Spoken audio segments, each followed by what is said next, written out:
हाथीपलक उपद्रव जो मयूरभंज जिले में जनजीवन एक प्रकार अस्तव्यस्त हो पड़ा। गतकाली रात्रि मोरडा थाना अधीन खड़िकाशोल गाँवर जड़े महिला हाथी आक्रमण में जीवन जाइछि। मृतक हेले भैरंगीशोलर सर्वेश्वर देहुरी पत्नी सुमित्रा।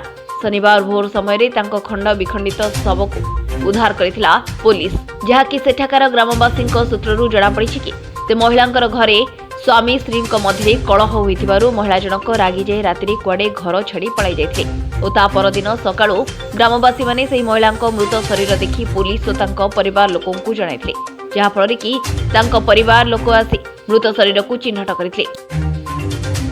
सेपरी से दिन विलंबित रात्रि बेतनटी रेंज अधीन नड़पुर जंगल में 40 पाखापाखि हाथीपल प्रवेश करिथिबारु ग्रामवासी भयभीत होउछन्ति। जवाद जनित लगाण वर्षे चाषी मानक फसल उजुड़ी जाइथिया बेले एबे पुणी हाथी उपद्रव बढ़ी जाइछि। चलित वर्ष ଏହି जंगल को हाथी माने केतेबेले झारखंड आडु तो केतेबेले पश्चिमबंगरू तो केतेबेले शिमिलीपाल आसी दिन में जंगल में रहिथिबा बेले राति हेले धान खेतर केतेबेले क्षीरपदा शिलपुरिया कई फुलिया फुलझरी गांव को पशि घर भांगुछन्ति। वन विभाग हाथीपल को घोड़ाइबा पई चेष्टा करुथिले मध्य विफल होउछन्ति।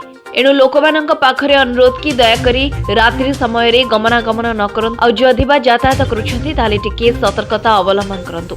बेतनटीरू जगन्नाथ हेम्ब्रम को रिपोर्ट, स्वाभिमान टीवी।